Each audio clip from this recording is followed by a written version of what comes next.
We're talking Primate, the new horror movie dropping in January as January movies go. But I gotta tell all the great slashers to move aside. Michael Myers, Jason, Freddy, you gotta step aside because Ben the Killer slash Ben the Monkey is here to play. Talking Primate, Minor League Films here. Hit that like button, hit that sub button. Without further ado, let's jump into it. So, Primate, January movies, we know how they go. They're usually pretty terrible as they go, but this has been rated pretty well. And me and Scotty said, hey, it's a horror movie. We're gonna check it out and we're gonna jump into it. Lucy, bad, bad, bad. So this stars Johnny Sequoia, who plays Lucy.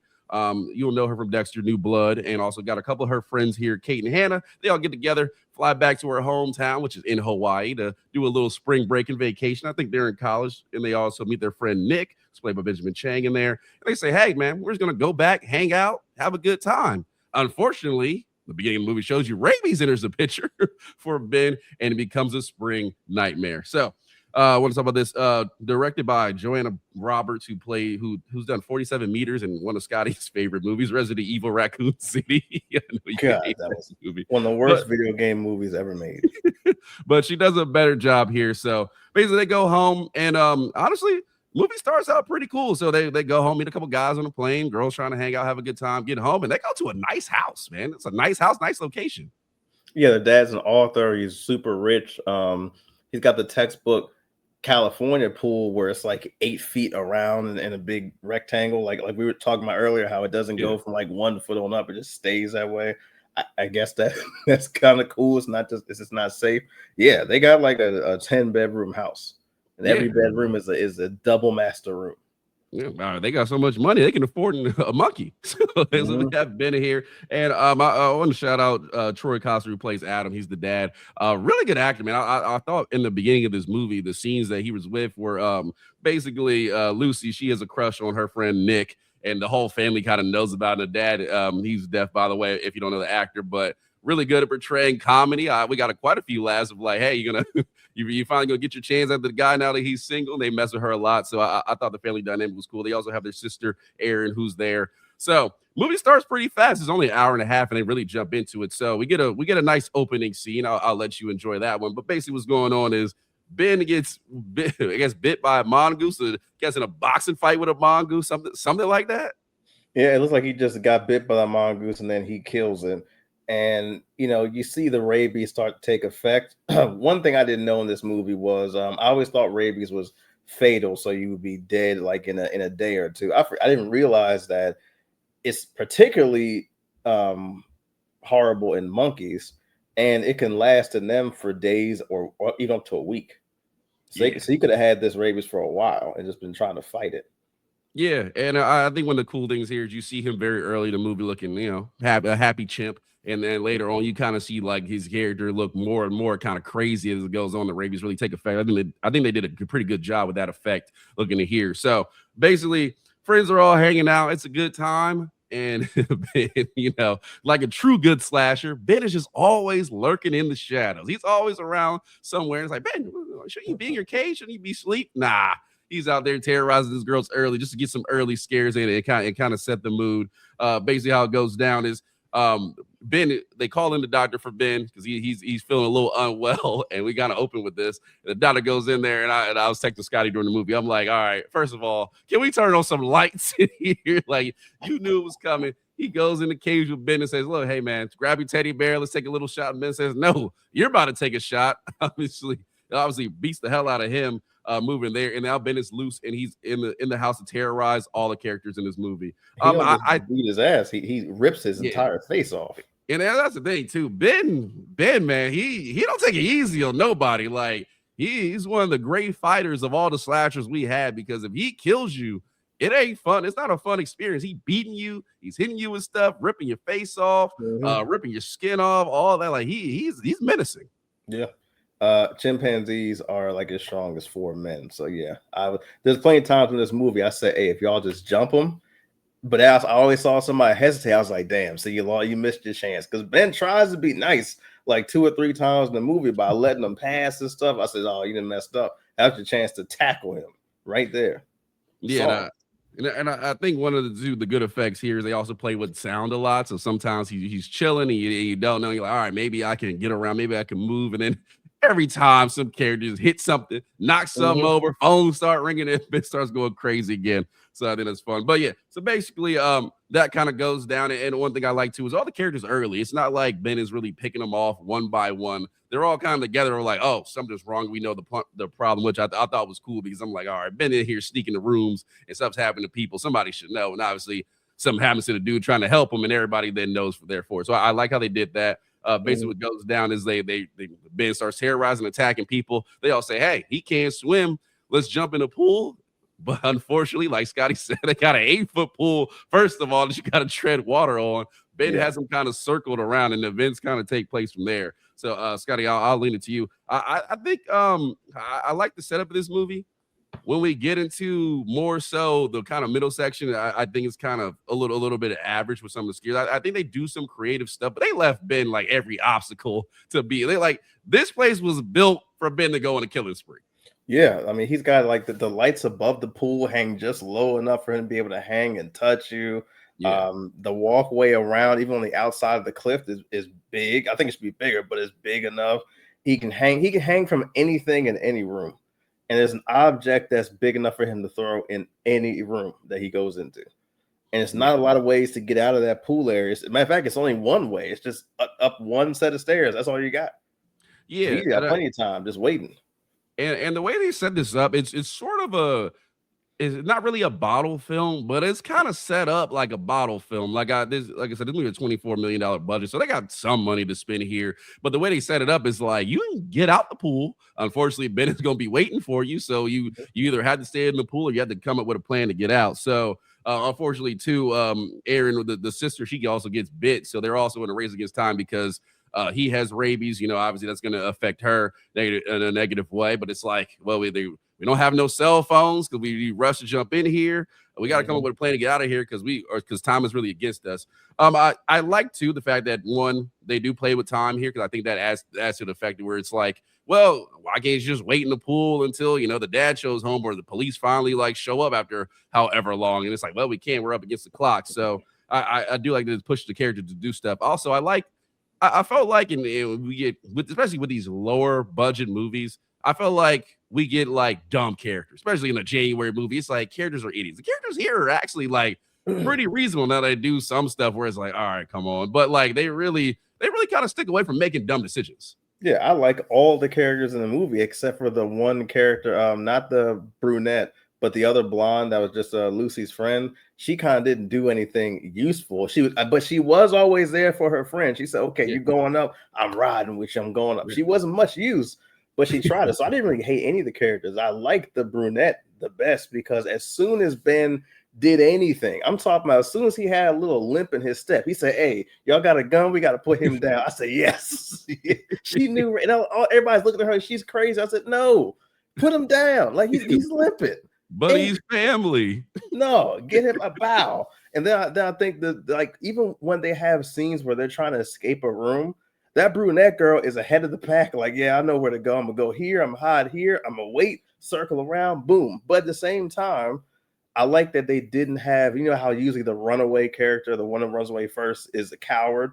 This girl still wasn't a coward because there's times in the movie where she has the opportunity to run away because she's obviously the only one with a brain, and she still will come back and help fight Ben for at least half a second so he gets off of the other person. So I like that character the best. No character was bad. Even the dude, I forgot the dude's name, the dude, the friend, Nick. Yeah, Nick. He was cool. At least he had an idea. Yeah, he did. He had an idea to fight Ben. It just didn't work, but he had an idea. It didn't work in the most comical way, but hey, man, he tried, right? Honestly, I like the friends and the way they kind of bond here and hang out. Now, I do have to say something. Lucy is a hater. All right, Lucy is a major hater, and I do like that because a lot of times they would do that to one of the friends that you kind of are geared to like not like, because what happens is Nick is hanging out. Obviously, Lucy's liked him for a long time, and I mean that girl is fine. Like the fact that she's struggling or trying to get him, I'm not buying that. But the friend Hannah, I think is the one you're talking about. Hannah, and her and Nick have a little thing going on, and Lucy over there hating, and she like, "Hey, you gonna call those dudes from the plane? Like they all look like you, mother." Like I thought it was pretty funny that they would do that with the main characters. So I do like that. But yeah, I'm with you. All the characters are pretty likable. Nobody's really annoying. Honestly, some of my favorite characters that come into this movie might be the most annoying. So they going back to the beginning, they kind of meet these couple guys on the plane and they're like, hey, like y'all should come hang out with us. And they're like, of course, these dudes horny. They're like, oh, our girls, all right, we're in. Well, anybody would do that. So they eventually come over to the house, which you see in the trailer. And I think that makes for some of the funniest. Except I got one issue. This is it. I'm not going to spoil it, but for one of our characters, you don't know how Ben gets the drop on him. They don't show you, and I was so mad. I was mad because not even because he got the drop on him, because it took so long to not listen to what any characters were saying to him. He's like, hey, he's coming to kill everybody. Who? You sure? I'm like, the pool is underneath you. Jump in the pool. Even when he turned around and Ben had the drop on him, I said, okay, you still have plenty of time to run and jump off that balcony. Even if you miss the pool, you might break a leg.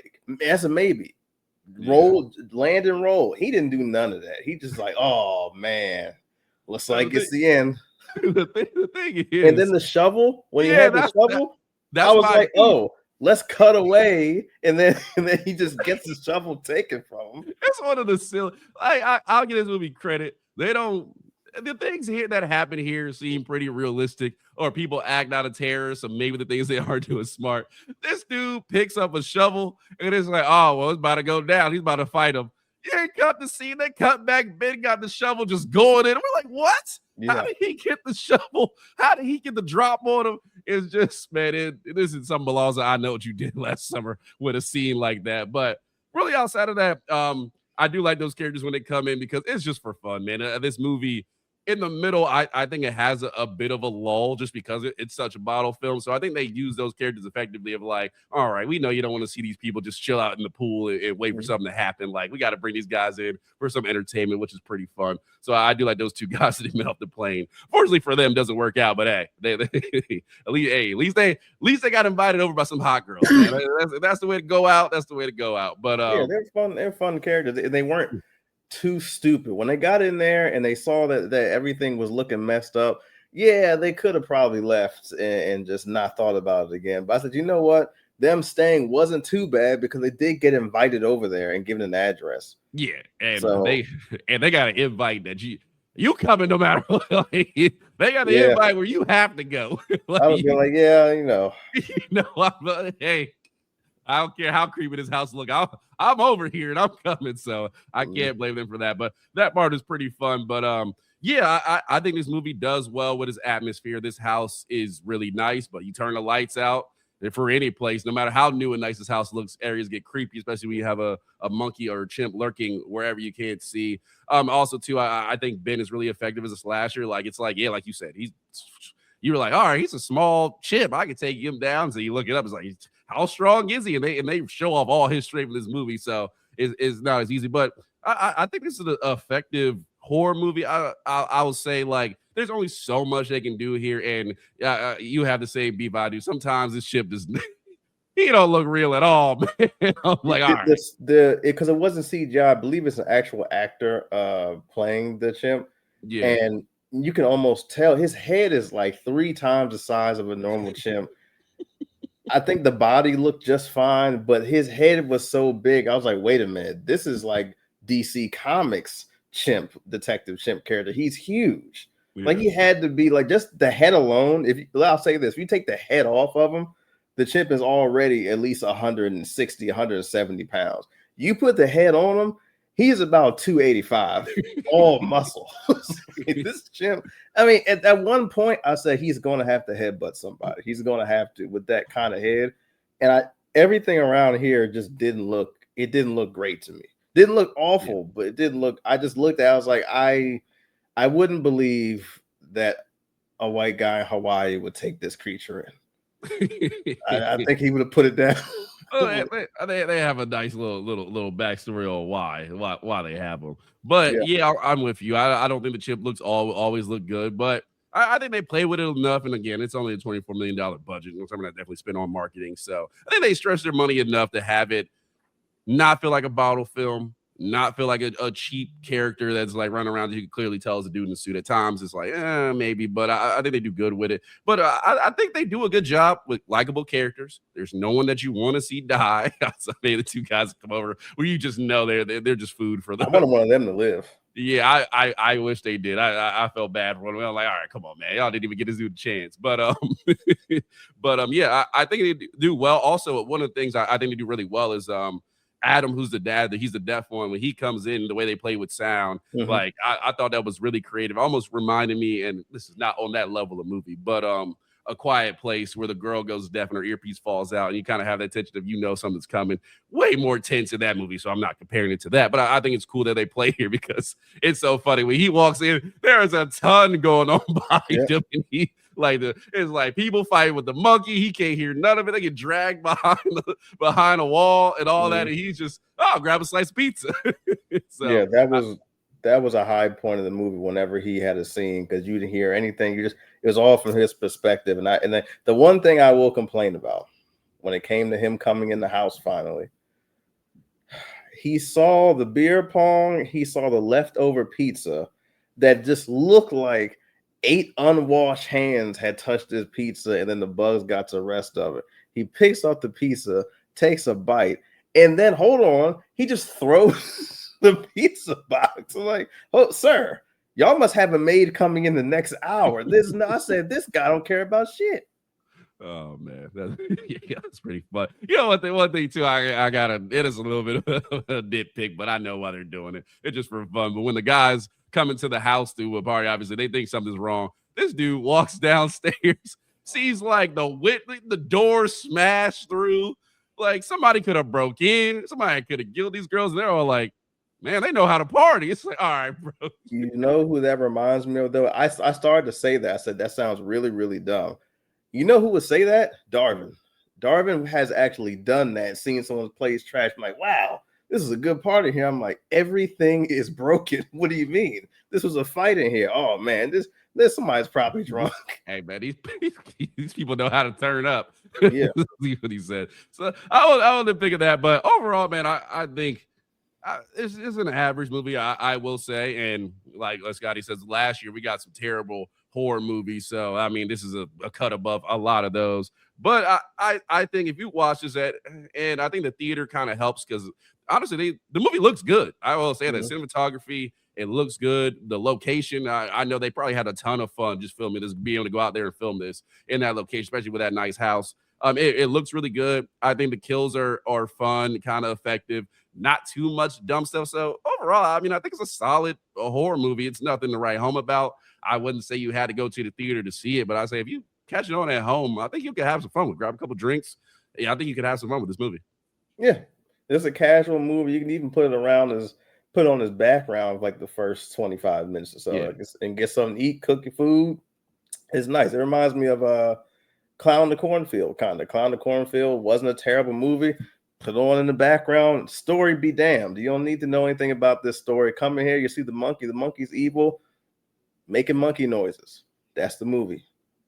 Yeah, pretty much so. Definitely think it's something you enjoy at home. But overall, man, I think I'll probably give this. We will probably need the ratings now. I'd probably give it run of the mill. I think it's a nice average movie. Like Scotty said, if you watch it at home, I wouldn't say pay for it or maybe catch a matinee if you really want to see it. I don't think it's worth going to the theater for it, but I think the theater did add some effects, especially with the sound. My theater was loud, so the sound editing, all that stuff worked pretty well in there. But it's nothing to write home about. But I think it's solid. I like the characters again.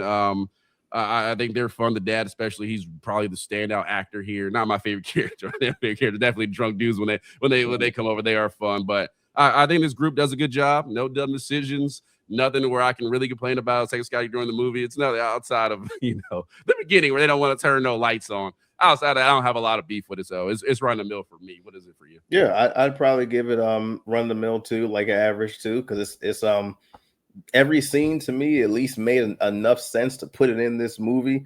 I didn't see any characters.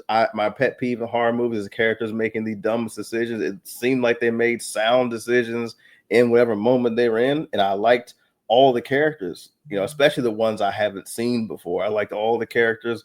The only the little sister got on my nerves because she would just stand up and say, "Hey, stop it," and then stand there and wait for the monkey to come whoop her. And like, I'm like, what's going on? Yeah. Like, you can say stop and then run, but she was stopping like, hey, it's me, stop it.